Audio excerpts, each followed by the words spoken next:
question.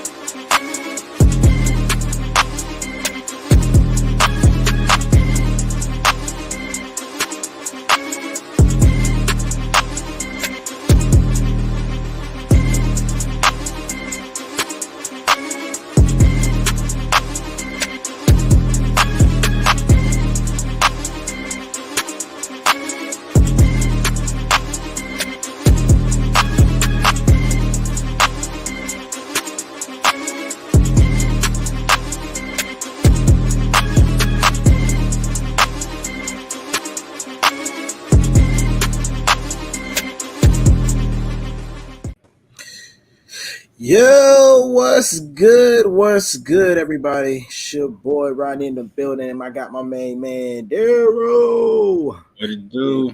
Daryl, boy, what's happening with you? Man, you know what?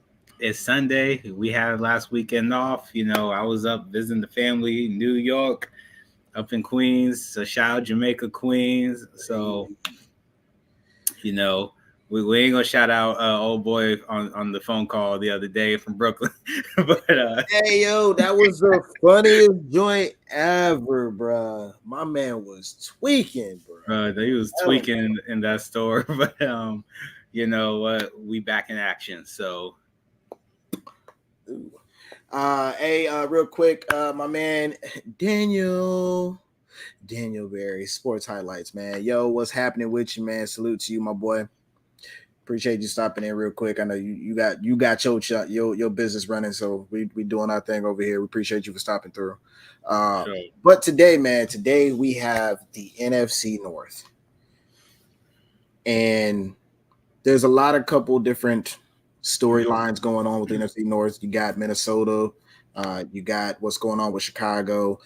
Can Green Bay repeat as the NFC North champion again? So let's go ahead and start with the Green Bay Packers.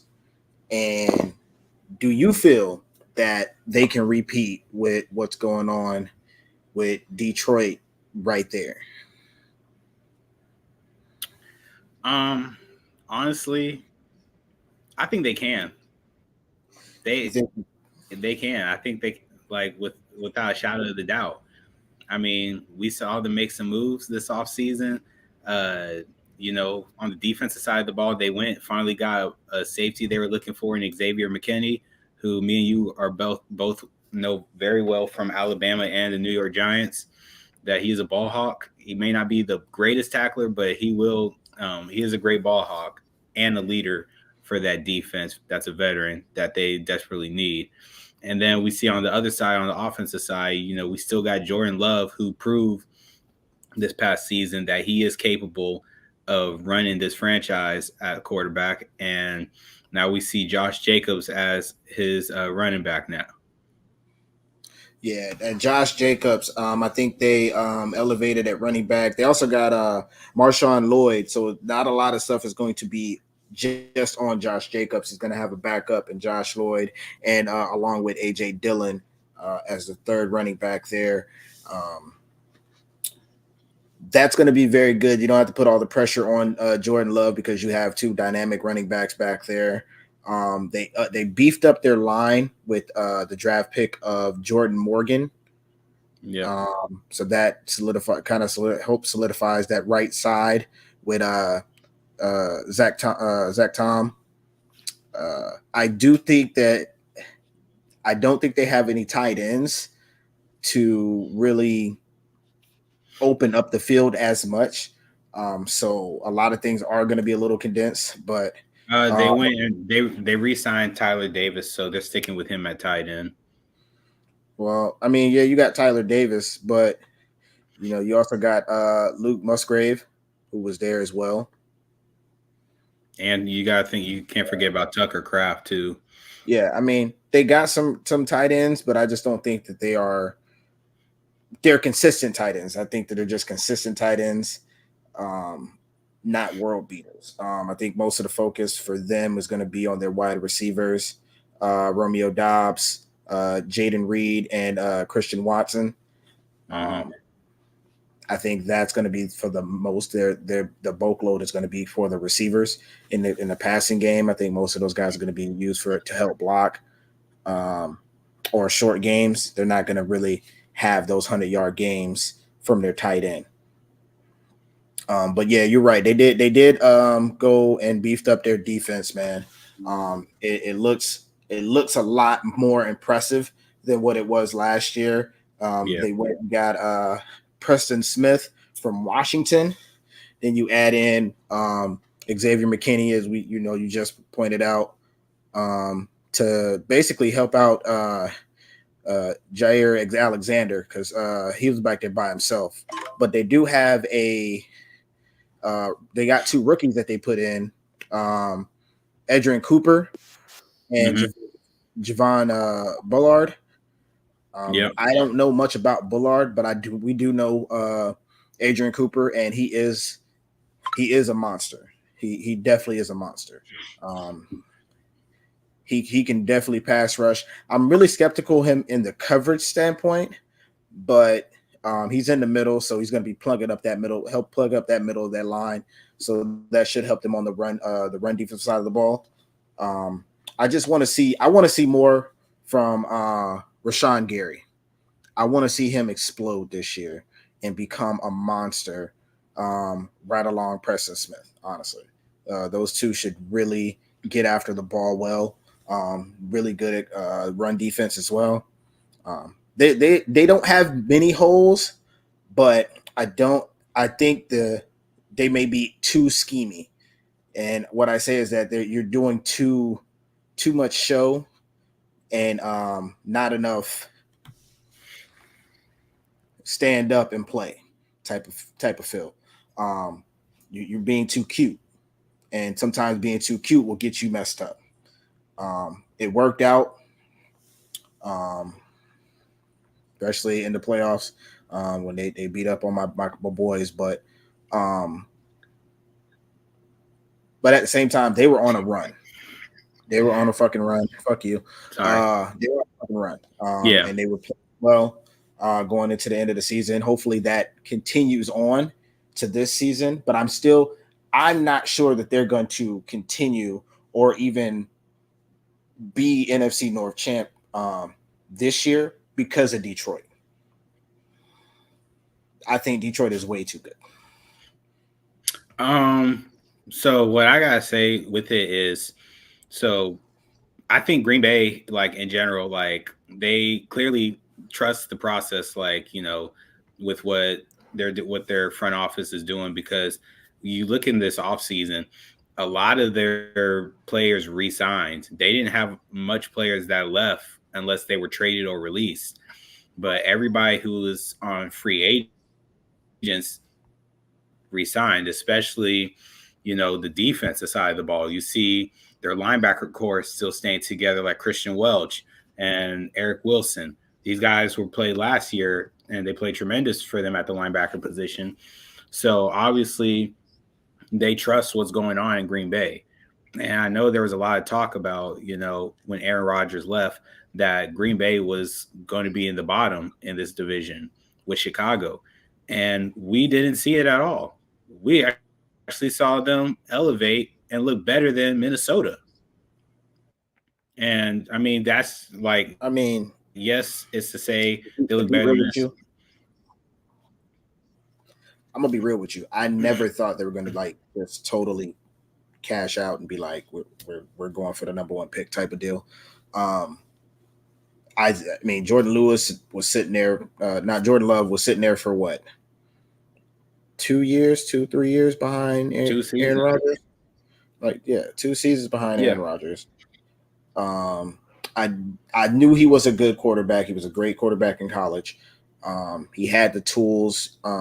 He just needed to be able to get on the field and perform. And he flourished in the season. This season. Yeah. So I didn't think they were going to be bottom tier. I really thought it was going to be Chicago at all costs, because they just keep imploding on themselves during the season. And then Minnesota, what? Minnesota really their thing was they Quarterback from battled last year. injuries. Minnesota really battled with I mean, injuries. yeah, I'm with you. They battle injuries and everything, but the quarterback play wasn't really all. It's not really all that for Kirk. He's good first season, maybe first 2 seasons, but after that, as we know, being watching him in Washington, he falls off after that. Real quick, what's going on, Cryptic? My man, what's happening with you? What up, Crip? Can't forget about our girl Tiff in the Maryland in the building. Dude, what's happening? Yeah, so I mean, Minnesota had their defense was slowing down from how dominant it was a couple years ago. So that also hurts them. And then you add in the injuries to key players. The duo of Kirk and Jefferson just wasn't there. It really wasn't there anymore. Like, you didn't see how dynamic Jefferson was, even though we know how dynamic he is. It just never happened. It never continued happening, and that's a telling sign that a change was coming. Chicago, I think Justin Fields was on a point last year where he figured it out, or he was figuring it out, and he started playing like he was figuring it out. And you could see the difference from the year before that to last year, how different his game was, and he got back to using his feet a little bit more. He was making some better passes. He wasn't throwing the ball away or losing it. And the defense was coming back to be that dominant Bears defense that we knew. But I guess the cards were he just wasn't enough. So they went on and drafted that man. We all know him, Mr. Pink Fingers himself, Caleb Williams. Hey, I mean, hey man, that boy wild. Look, he expressed himself. But like, since we transitioned to Chicago, like, let's be real about this.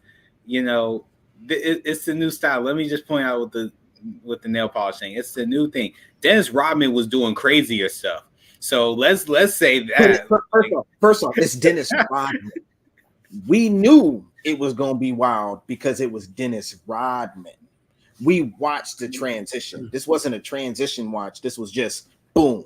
No, we don't understand it. It's wild. Do your thing. I'm not hating on it. But this is the new style now, because we seeing what's his face with the Sixers that got drafted from Duke. He's doing the same thing. What's his face? The guard or forward they just got this draft. McCain. What? Oh, McCain?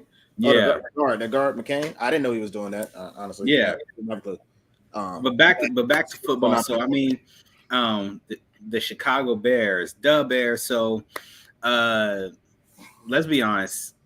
This whole thing is set up for Caleb Williams to succeed. And if he can't succeed for what everything Chicago did, that's a problem. And you can't go and say, oh, well, you know, Justin Fields was trash for this team, because Justin Fields, they didn't set him up for success. They just threw him in the fire and said, be the quarterback. Right now, that's what he said. I don't think that's how they said it. Like, I'm with you. Yes, they built this team around possible success. On paper, they kind of look like the better team. They look better than Green Bay on paper, except for at the quarterback position as of yet, because we don't know what we're going to get. Right. Actually, at two positions. I'm going to say at two positions, at quarterback and at running back, because I don't think DeAndre Swift is better than Josh Jacobs by far. No. But DeAndre Swift just had a great season with Philly. That's all I'm saying. He just had one good season with Philly. So I'm not saying that's like shows the case that he's the better running back. I'm agreeing with you. I'm just saying he just had this one good season. So we're gonna have to see this season if last year was a fluke or not. Yeah, but I mean, at receiver, yes, I think their receiving core is a lot better. You got DJ Moore. You just brought in the rookie Romeo Odunze, who, oh my God, I watched so many tape on him, and I was like, wow, I did not expect what I saw out of this man. And I can't wait to see him get off the ball. Then you add in Keenan Allen. As long as Keenan Allen stays healthy, this is going to be so dynamic because you have three guys who are monsters out there, and you can't double them. You're going to put two over the top. That's the only thing you can really do. And this is by far the best wide receiving core in this division on paper that we're seeing. On paper, yes. Their defense, as you know, led by Montez Sweat. They went and got Andre Billings from Vegas, DeMarcus Walker from Tennessee, TJ Edwards from Philly, Tremont Edwards from Buffalo. Like, they got a lot of players, dog. Where y'all getting money from? Never mind, it's Bears. They didn't pay nobody anyway. I'm like, hey, they got a lot of dudes. They got Kevin Baird from Philly as well. There's a lot of good players that they have, especially on the defensive side of the ball. Then you add in what the key pieces that they have for offense, and I think they got a little recipe. I want to see it all come together. I think it may take 2 seasons. For me, this first season, I think what we're going to see is we're not going to – I know Chicago fans, you may hate to hear this, but this first season, we're not going to see, playoff night. I don't even think we're even going to see wild card entry with this team. I think right now we're probably going to see a team that is on the come up. They're just trying to piece it together because we're talking about you got DJ Moore, who is a Pro Bowler in his own right. Keenan Allen, Swift. You got all these talented players who came from different organizations where they were the guy, and now they're coming all together. And what we've seen on certain teams, like not every team, but you've seen where we've had players who were the first target on their respective teams when they join. It gets a little tricky of who's the main guy, like who's the guy, who's our wide receiver number one for this team.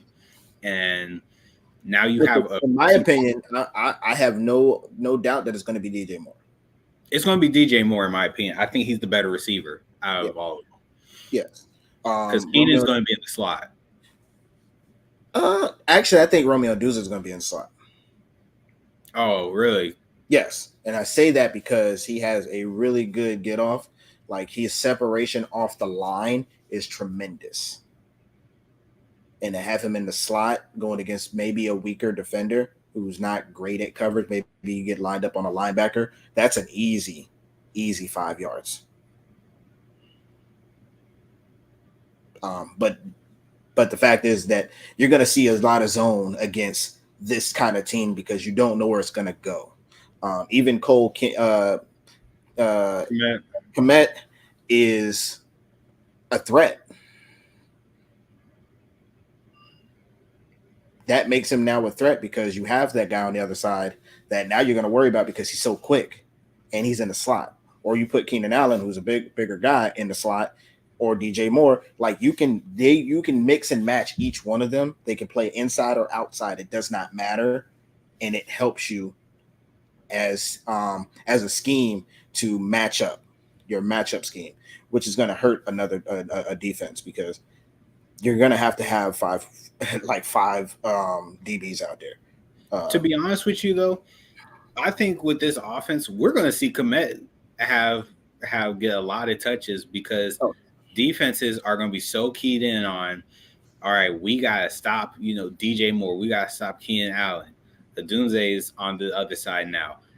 And Kmet, as we know, he is an all-time pro, tight end. But Look, this is what I'm saying right now. Okay, he's gonna hit the Pro Bowl this year from the numbers we're gonna see. I think we're gonna see his best season with this team because he's gonna get a lot more touches because defenses won't be focused on him. I think he can make the numbers to get close to that, but I just don't think he is going to be that. Honestly, we should definitely do a ranking of that before we do college. I mean, you got me bugging. That is an underrated tight end that I think people sleep on. I agree. I think that they are. He is an underrated tight end that a lot of people sleep on. But is he going to be? He's going to benefit for having all these targets, all these eyes elsewhere? But I don't know if he is that good. I haven't watched a lot of him, but what I did see from him, he is pretty impressive. He does good routes. He's a good blocker. I just don't think it's the dynamic part. So, like, take Dallas's tight ends. They're dynamic after the ball. I don't see that from him. Did you really just look left and right? Are you? Did he need another reminder? Dog, you talking about a score from last year. Bro, we on the NFC North. Why you gotta bring up what happened in Okay, cool. One? I was actually giving an example and you wanted to look left and right like your tight ends can compare. They cannot. One of them just kind of like retired because his girlfriend broke up with him. It is what it is. That was so uncalled for, bro. That was so uncalled for. Don't care. I'll bring it up again next week. That was like burning a house that was just freshly built. Like, just saying. But I mean, I just don't know if he's that kind of dynamic. I'm not going to bring up Kelsey because that's a stratosphere away. Like, that's crazy. Kelsey's in his own world. Him and George Kittle's, they in their own world. I can't bring those kind of people in because that's not close to what I can consider what he has. Like somebody who has route running, who's good at blocking. He's missing the after the catch type of thing, like the grit yards or that spectacular. Hey, the tight end just jumped over you. Did you see that? That's wild. It's a big dude. Hey, I just don't see tight end jumping over you until Derwin James body slammed you. Then that's different. I mean, he got to get over there. He got to be over there though. He got to be over there. But I'm really excited to see what the Bears put on the field. I'm really excited to see both Bears and Green Bay. One, so I can hate on Green Bay. Come on, bro. It's gonna be like that. It's gonna be like that. Come on. But I'm really scared. I'm really scared that now the bottom may end up being Minnesota. So Minnesota, here's how I feel. I think it's going to be either between them or Chicago, who's at the very bottom, who's in last place. It most likely will be Minnesota. But what's going to happen is you're going to have speculations that if they do hit rock bottom in the division, people are going to say, why did Jefferson get all this money then? He didn't deserve this money. Or they should have went and got a free agent QB or gotten a veteran QB. This is the stuff we're going to see because of that. But they did. They got Sam Darnold. He is a veteran QB. Wow. Sam great veteran QB. You can't say that. So, hey, you didn't say he had to be great. You just said get a veteran. You're right. I didn't say that. So, they got a veteran QB for the simple fact that they're not going to rush JJ McCarthy into the field unless they absolutely have to. Like, let's say we go 2-3 games in the season and Sam Darnold cannot get Justin Jefferson the ball. We're going to lose our fucking mind. Yeah. Yeah, I agree. Everybody in Minnesota is going to be like, get him off the field. That he's going in immediately. I can guarantee it.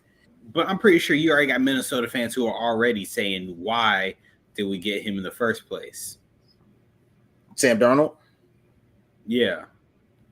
I mean, I don't think Sam Darnold is a terrible quarterback.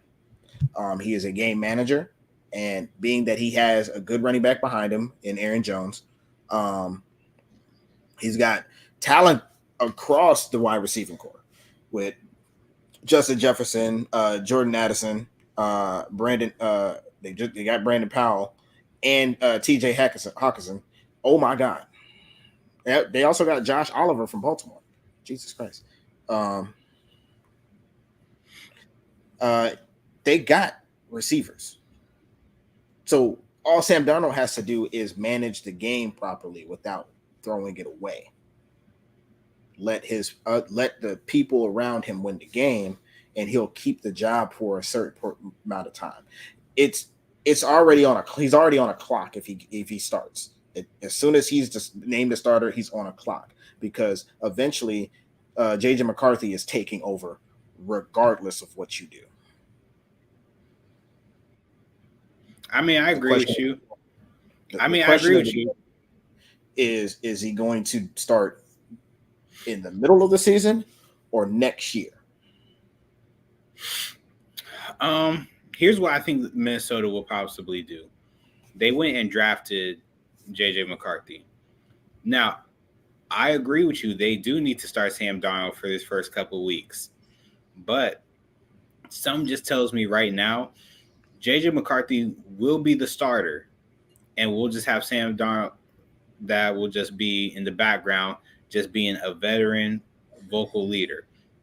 That's how I'm looking what Minnesota could possibly be doing. I mean, honestly, if JJ McCarthy looks amazing in training camp, he may just get the starting job off bat. Which he might. And I mean, I don't think personally, like, yes, in college, I thought he was a great game manager. He had such a tremendous team around him. His defense was monstrous. That's why they won the championship, because they were good. He was just very accurate in a lot of his throws, and he had a great running game behind him, which is what you still have here is a pretty good defense. We're gonna go through that in a minute. And a great running game. Plus, these receivers are great. Their hands catch. Just Jefferson is a monster. Jordan Addison, you saw last year, really flourished, even with or without Justin Jefferson on the field. So even Justin Jefferson get his contract, which is so great, by the way, because he set the market. He set the market. Yes, I agree. But also those contracts, there's a plus and minus to it. It's a plus because the market is great now for wide receivers to get paid. The minus is if the team's not winning and he's getting paid this much, and there's certain holes on this team that need to be addressed, and they don't got the cap space for it, that's when it becomes a problem. It's always like that. I mean, think about when quarterbacks get paid. Quarterbacks are the most notorious of this because when a quarterback gets paid, because his hand is in the ball at all times, he gets paid more. And it either hurts you if he doesn't try to help the team by not taking as much, or getting those, I'll work in incentives. I mean, not many people are going to do like Tom Brady and not ask for a whole bag. In this day and age, everybody's asking for the bag, except for Tom Brady. It's all about making money now. Yeah. But that's what really hurts you is when your quarterbacks start taking money. So all these quarterbacks, after 5 years, some of them are gonna get those big bags. Some of them are probably not getting those big bags, depending on how well they played during those 4 or 5 seasons. But I agree. So I think JJ McCarthy will start though, and just be a game manager, just to see what we see during summer training and how he looks during preseason.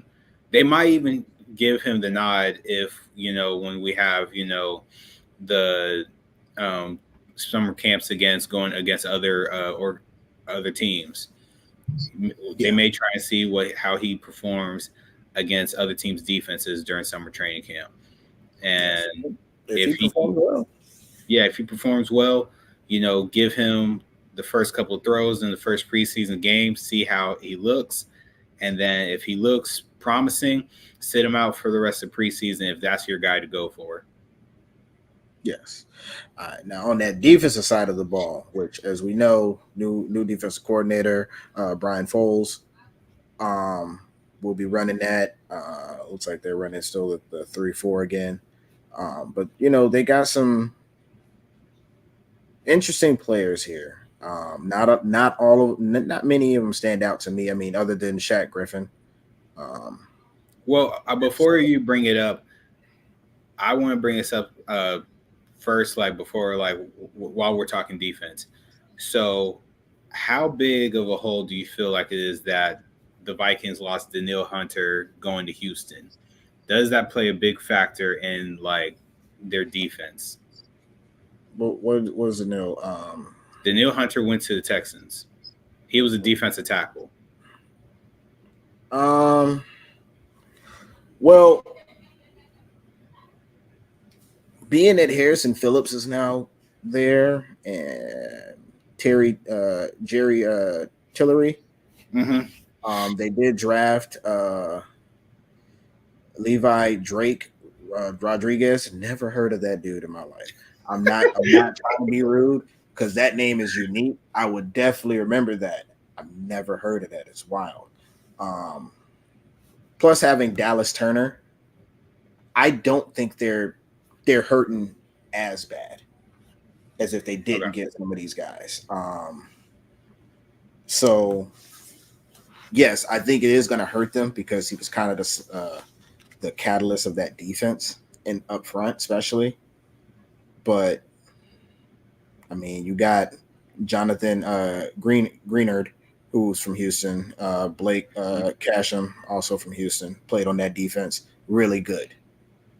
Harrison Phillips from Buffalo, very good as a nose tackle. From Atlanta, Jonathan Bullard. They went very heavy on linebackers that I'm looking at. Yeah, other than Avon Pace Jr., that's a good one too, my man. They basically got all new linebackers. I'm already looking at one linebacker that will get cut, though, that they put on a 1-year contract, but I don't think he's going to last long. It's Jahad Ward from the Giants. I don't think he's really, because they signed so many big contracts for linebackers on this team, I think just because he got a 1-year vet minimum, I don't think he'll be on the team long because if you look at his numbers, he wasn't really productive for his 2 years in New York. His best years were in Baltimore when Wink Martindale was the defensive coordinator there, and he moved to New York because of Wink.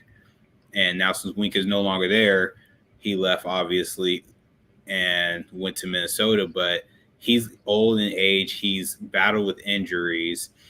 So I think it's best that they go with the younger guys who they gave big contracts to. Yeah. I mean, anything, put him on practice squad. So if we have somebody on IR, you can pull him up. Yeah. I mean, the only thing that would help Jair Ward is if he can play multiple positions. So they have him at left outside linebacker. Can he play in the middle? Can he play right? I mean, that actually helps them. Can you get a good pass rush? I mean, are you good in coverage? There's a lot of different things. If he excels in something, it'll keep him on the team. Because you do have a bunch of draft picks, Gabriel Murphy, KJ Cloud, Owen Porter. They're young. Plus, they're probably going to be special teams anyway, for the most part. Well, the thing with Ward is he's not, as a linebacker, he's not great in coverage. And knowing what Minnesota wants to do in defense, that's like literally the worst case scenario for him. Can you put him at pass rusher? Yeah, but he's undersized already. So the problem is like if this was a few years ago where he was younger and he could get off the line quick, I would say cool, put him at the end. But because he's been in the league for so long and he's battled with so many injuries, him getting off the line isn't that fast for him to be an edge rusher. Yeah, I'm with you. So you're right. He may be a cut possibly to get down to the 53-man roster. It just I mean honestly it just all depends on how he does during training camp, how he does on the first 2 games of the preseason. Because I think that's gonna be weird, man. Because normally after game 4, right before game 4, you're done with the 53-man. You're ready to do the 53-man roster. We only got 2 games for that. Yeah, we only got 2. So we're getting a small sample size of what these guys are getting. Small sample sizes of what they could look like on the field. That is a detriment to some of these younger players who are trying to get on the field. And it's the NFL. Like, shoot, we've talked about it before off the panel, but I mean, when it comes to this offseason, it's like you can get signed, you can get drafted, and you still may not even make the team depending on how things go. Yeah, true, very true.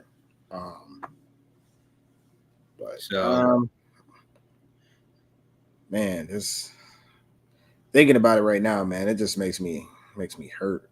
Like some of these dudes, like either one thing's gonna happen. This is gonna happen. Either we're just gonna see for preseason, we're just gonna see basically rookies and possible draft picks and not the first team on the field, or they're gonna get one series to try to warm up. Well, for the season in game 2. That's the only thing I could see. From the past, what we've seen is when you have your starters playing preseason, there's numerous times where we've seen a starter get hurt during preseason because you got guys who are walk-ons who are trying to make the team that were undrafted. You got guys who are rookies, and then you got guys who are who are from the practice squad maybe last year, and they're just trying to make the team. So they're going 100% during preseason because they're trying to show why they should be on the team. And I don't think it's smart when you have guys like Justin Jefferson, DJ Moore, Aaron Jones, like have those veterans in preseason. Like it's cool to have them for a couple of snaps in the first quarter, but like just having one run one series and pull them out. Yeah. I mean, that's what I'm thinking. They're going to end up getting one series each game to try to warm up for the season, which normally, week 4 of the preseason, you have at least a whole half, maybe the third quarter. But in order for us to like really evaluate some of these back end guys who are going to help us out, just in case somebody does get hurt on the first team, we have to have these 2 games. That's literally what they're for. Yeah. I think they kind of should have just did 3 preseason games and not 2, but it is what it is at this point. But we gonna go over there to the boys in that Detroit, Motor City in the building. Yo, they played a tremendous season last year, and they're coming back to make another jump at it again. I'm still not completely sold on their receiving core, other than Amon-Ra St. Brown. That's the only person that I'm completely sold on as being a top-notch player. Well, they lost Reynolds, so yeah, they did lose Reynolds, but they got Khalif Raymond from Tennessee. Mm-hmm. I'm gonna have to go look at his numbers, but They got Donovan Peoples-Jones too. He's returning. He's on not a starting. 1-year deal. He's not starting. He might have to. He might have to play now since because I mean you need another receiver out there. They have Jamison Williams right now from last year. Oh yeah, that's true. The only other receiver that they added was Khalif Raymond and Donovan Peoples-Jones.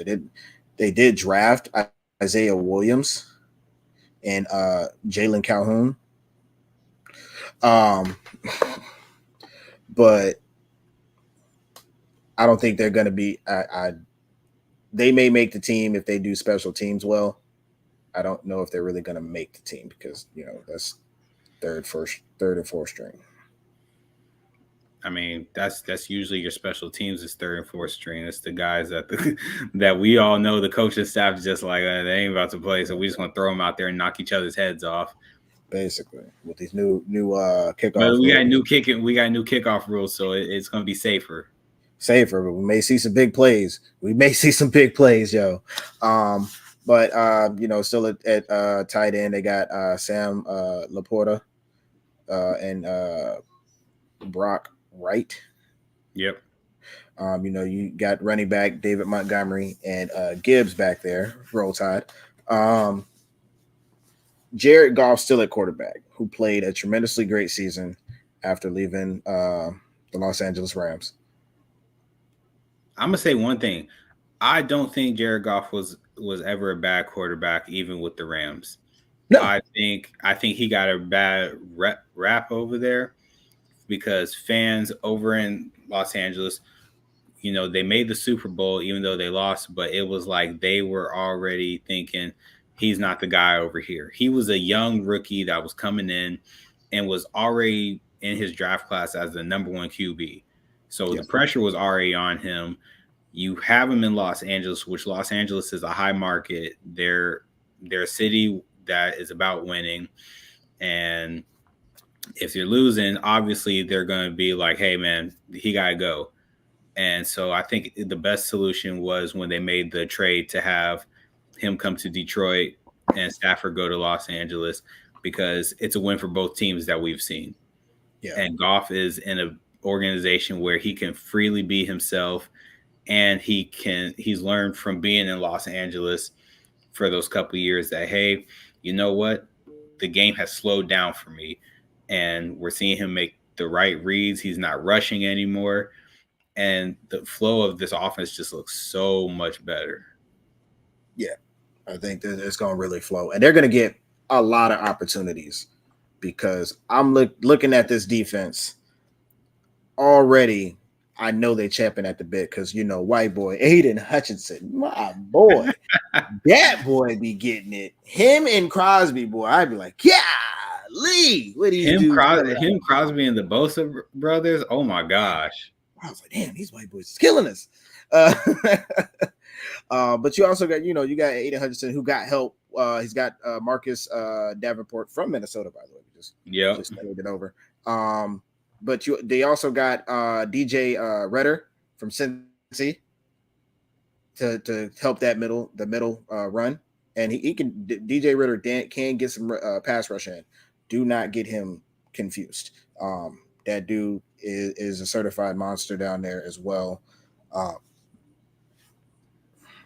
I think they're, other than Carlton Davis from Tampa Bay, I'm still a little skeptical on Jack Campbell. But he did play well last year. They got Alex Azzaloni. Boy, that is a name from New Orleans. Sometimes I'll be like, let me just read the names. Or you can shut up. But to be real with you, that backside looks really good. Carlton Davis and Terrion Arnold. Why we couldn't get him? It's crazy. Terrion Arnold is a talented corner. Will be competing, and will probably, if he gets get some picks. He's probably going to be for that rookie defensive player of the year. He's going to be a nominee at least. Yeah. No doubt in my mind with this Lions team. This team is obviously going to be number one again, and will make it into the playoffs because the way they played last year, especially after that huge drought they had in playoff appearances for like that many decades, like for them to come out the way they did, man, I really thought they were going to beat San Francisco. Oh snap! I forgot they got Emmanuel Mosley too. Oh my god. Yep. I think this Detroit team, they got a taste of victory, and for them now this year, they're like, hey, for us to come in our second year under this coaching staff, and we made the playoffs this far and came close to being the NFC champions, we got the chance to go to the Super Bowl next year. Yes, they have an opportunity. They are one of the teams that I ain't gonna say they're favored, but they are in that conversation of possible championship berths. In the NFL, it is anyone's game, to be honest with you. It's not as solidified as it would make it seem. And for everyone who keeps saying, "Hey, it's scripted," all right, so it's scripted. That means the Chiefs win it again this year. We'll see. They win it again this year. then I'll come back and say, "Hey, it's scripted," because ain't no fucking way. Ain't no. Look, I said it was scripted because there was no way they should have won. They should have won this past Super Bowl, but we're not focused on that. Look, man, we already discussed why. We already discussed that. No. We already discussed why they won. It's just the 49ers not doing their job, not being a tremendous offense, and unfortunately having an injury, a non-playing injury on a very talented linebacker. Do I think that would have made a difference? Probably not, because it's Patrick Mahomes and it's free real estate.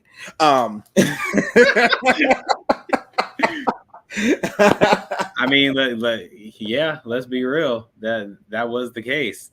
But by the way, that is an Adonis clip I just did. I love him. He's amazing. He does clips every season, especially for football. And bruh, if y'all don't know, Adonis, keep doing your thing, man. It's fun, it's exciting, and we back you, or at least I do. I don't know, my man seen him yet, but free real estate has got me dying. But I mean, let's like we said, Detroit right now, they are one of the heavily favored teams in the NFC to win the NFC championship. Oh yes, and they're favored to win NFC. I think Green Bay is up there as well. I think they are right there. They're on the cusp. If they're not one of the top 4 teams, then they're behind them in the second tier of teams that are really close, that just probably need a player here or there, or a tremendous season. Everything goes well. You don't have injuries. Not jinxing anybody in the NFL. I don't want anybody to get hurt. I would love to see an injury for your season. And everybody plays to their best ability and let it all hang out and do their thing. I would love to see that. That would be great. I know that's not the world we live in, because our bodies aren't built like that. Yeah. So real talk. But let's get some ranking going. Let's get some ranking. Let's get to the rankings. And we're gonna have to start with the best of the best quarterbacks at the building. Quarterback started off, and I got Jordan Love. Okay. I don't disagree with you on that. I mean, I can't disagree with you on that. Okay. So, number 2 is probably going to be Jared Goff then. Okay. 3, Caleb Williams is going to have a better season than J.J. McCarthy. For me, I got Jared Goff actually going number 1. I knew you were going to fucking do that. That's why I paused. This is why I fucking paused to see if you were going to say it, but you weren't going to say it. You see, you should have known. I got Jared Goff. You know, got him at 1. Jordan Love at 2. I'm with you on Caleb Williams at 3, and McCarthy's going to be at 4. Yeah. Like that it is what it is, that's how I feel. All right. Running backs. As we know, we got the man, the myth, the legend, Josh Jacobs, Roll Tide. Don't hate on it. You know he's the best running back right there. Almost the best running back in this whole NFC at this point.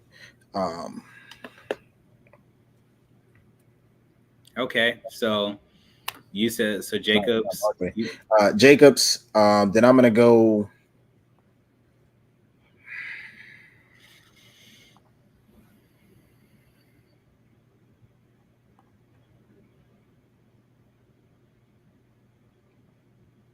I got my. How about I go?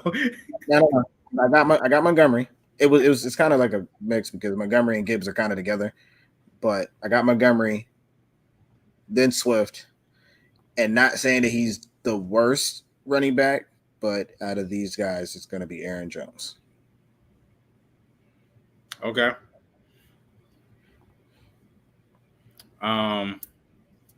Jacobs at number 1. Roll Tide. Shut up. Shut up. Please shut up.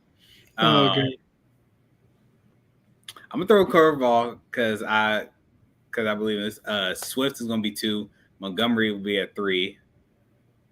Montgomery, Gibbs at 3. Yeah. Okay. And then Aaron Jones at 4. Yeah. Which Montgomery? If you think about Montgomery being in this division pretty much his whole career, he'd just be hopping from each team in that division. I don't think he's been to Minnesota. No, he just hadn't been to Minnesota. He'd been in Green Bay and Chicago. Yeah. Didn't he start in Green Bay? Not Green Bay, but Chicago. No, he started in Green Bay. Oh, I thought he started in Chicago. I remember him in Chicago more than I remember him in Green Bay. But okay. All right. Receiving cores, and we've kind of already had that conversation. Mm-hmm. Number 1 receiving core has got to be the Bears. Chi-Town. Number 2.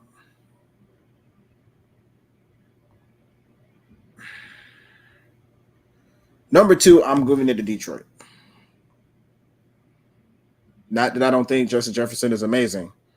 Just don't believe in the quarterback as much.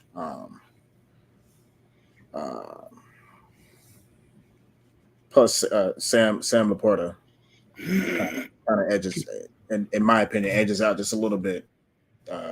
TJ Hawkinson. Then I'm gonna go Minnesota and Green Bay. I'm gonna go Green Bay. I can't stand you because that was literally my list, and I was expecting you to say something different just so I can get this out. But yeah, I mean, I think I 100% agree with you on this wide receiving list right here. Yeah. So it sucks, but yeah, it's no shade. Honestly, but yeah, it's no shade to any of these receiving cores. I mean, they're all going to be very tremendous up until we do a whole NFC ranking, which we're only going to do the top 5. And if you don't make top 5, then sorry.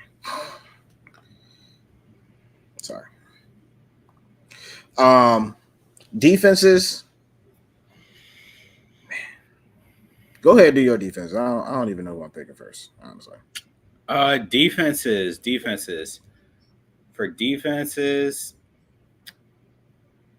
I'm going to go with Detroit's defense at 1. I'm going to go Green Bay's defense at 2. I'm going to go Chicago at 3 and Minnesota at 4. Okay. So I'm with you. I'm switching two teams, though. Chicago and Green Bay. Yep. I'm going to switch Chicago because I think Montez Sweat is just tremendous at the defensive end position. And well, I agree with you in that situation because I originally wanted to put them at 2, but we got to see what the secondary is like as well. And with Green Bay, we know what their secondary can do. We know what their linebacker core can do. The defensive line actually wasn't bad this past season. So, but you got to think about it. You also putting a rookie in at free safety. For Green Bay, technically, Green Bay has a rookie, and basically their backup is a rookie at free safety. So a lot of things is going to be on Xavier McKinney and Gary Alexander. Eric Stokes, good, really good, but everybody can be beat, to be honest with you. Yeah. It happens. I mean, just look what happened to how AJ Brown do fucking people, or DJ Metcalf. Happens. But yeah, man, I just don't, with the rookies there, I think it brings them down a notch. I think they're still kind of even, but with the lack of pass rush, of a consistent pass rusher, should I say, a more consistent pass rusher would definitely bring Green Bay way past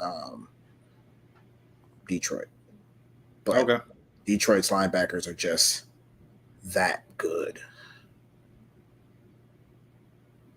Their ends are just better. Okay. So that's just my opinion. Well, will it show? We'll see. We're gonna see. So who do you have winning NFC North right now? Oh, I got Detroit winning NFC. I'm with you. I got Detroit. Yeah, no doubt about it. It's no shade to Green Bay, because Green Bay obviously has the opportunity to win it, but right now, I still got the reigning NFC North champs. Yeah, winning it again. I think Detroit has definitely got it. I think Green Bay will get back to wild card again, but they may be playing a totally different team, and won't be as easy. Well, it won't be as easy as it was the first time, even if they do play that same team. And the thing is, Dan Campbell, we've seen with his coaching style, like he throws the most outrageous, curveballs when it comes to his game planning with that offense. So, I'm excited Detroit? For Detroit. Yeah. Oh yeah. Dan Campbell, Ben Johnson, Aaron Glenn, they've been rocking it since they got there, and I think they're going to continue doing it. And they're just going to open up the playbook just a little bit more, especially on the offense. Because now this is year 2 of Jared Goff and Amari St. Brown, so it's going to open up a little bit more. Yeah, I'm with you on that. Yeah, but yeah, guys, that's all for the NFC North, man. I knew it wasn't going to take us this long to do the NFC North. Yeah, I knew the NFC North would be quick because, ladies and gentlemen, we got a long show next weekend. Oh man. All right, yes. So real quick, so next week is going to be the biggest one, NFC East, the most aggressive. This is going to be personal attacks are going to happen. Hopefully we're going to have a couple of guests. Got Eagles representative coming through. Hopefully we're going to get a Commanders representative in here. But as you know, the Giants over there representing it, and the Cowboys. New York Jets, yes. Nah, bro, don't do that, man. It's gonna get real personal up in here for real. A lot of competition, and it's gonna be very good. It's gonna be a great show. After that, we are gonna get into, because we are the Backyard Blitz, we have to start talking about some college football. The changes, the landscape, and the possible domination of Georgia coming back, or the SEC in its entirety being back on top this year. Yes, with the emergence of Oklahoma. Yes. killing yourself already. I just told you got to find some defense first. We found the defense, bro. What you talking about? Okay. Texas found defense. They came here. You clearly didn't watch us play Texas last year. Then they came in here with the defense. You clearly did not watch the Red River rivalry game. We're going to show you why we some of the hardest hitting teams in the nation. And that's fine. That's fine. It's not fine. You're not going to be running scores up. You're not going to find a team at the bottom of the barrel that you're just going to run a score up on. You're not going to do it. That's the difference from where you came from, where you were beating up on people at the bottom, and then you come over here and you see the bottom is just as talented and just as tough to beat as the top. It's going to be retarded. You're going to be like, why are everybody playing like it's a national championship? Because it's the SEC. It's the SEC. Mira. Okay, I'm trying to tell you that, yes, I know our offense is not going to be putting up the 60-plus numbers like we were in the Big 12. I get that. But we still got an offense. It may not be as effective because nobody plays defense in the Big 12. I got that. But we still going to be ready to play. We know where we at. We know we in SEC territory. That's where we at now. Well, because we ain't Mizzou. Because Mizzou left the Big 12 and thought after having one good season that they was ready, and we saw what happened there. Texas A&M left the Big 12, and we saw their only success was with giant football. We all welcome y'all to some of the hardest hitting football of all time. We wanted to continue that Red River rivalry, so we had to bring your counterparts, Texas, into the building. We're going to keep y'all going. Well, nobody wants to break up rivalries. This is why Auburn and Alabama is going to stay forever. I can't wait to see how the landscape is. I have not seen that yet, especially in SEC. But I still think that, you got Ohio State up there. They're going to be talented. Clemson is probably coming back with a vengeance after having a lackluster season. But they had a bunch of injuries. I think they might have another lackluster season. No, shame to them. I think they might have another one. You got to think about here's the thing. We got to think about Alabama. Alabama, you can never count them out. But, this is no longer the Nick Saban era. Let's remember this. Nick Saban is not there. Y'all got Washington Huskies head coach. What's up? So, he's coming from the Pac-12, where the Pac-12 was never really that good. He had a great season this past year, and they went to the playoffs and got whooped by Michigan. Yeah. Cool. I get it. But I'm telling you right now, this is going to be as much new to him as it is for Oklahoma and Texas as well. It is. So it's going to be very new. But you know who we can call real quick? Hey, Mr. Saban, how you deal with this? Call Nick Saban all you want to while he working with ESPN college football. Yeah. That's how you deal with that? Oh, yeah. These new cats, yeah. Just go in there, off the bat, hit him in the mouth. While he busy with college game day, go ahead and bug him. Hit him in the mouth. Hit him in the mouth. That's what will happen. It's SEC. Everybody get hit in the mouth. Hey. It's cool. It's going to happen. Like Mike Tyson said, everybody got a plan until you get hit. Very true.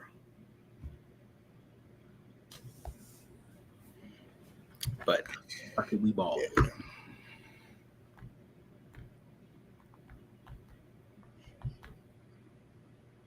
Wow. But basketball related. Okay. Yeah. All right, guys. That's going to be it. The show. That's going to be it for today. Yeah. You can do it. Yeah, that'll be it for. No, it won't let me end it. Oh, that's going to really be terrible.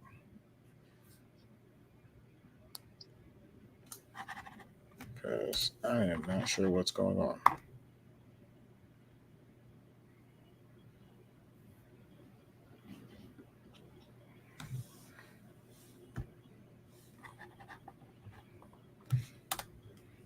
My screen just went black. That is not good, ladies and gentlemen.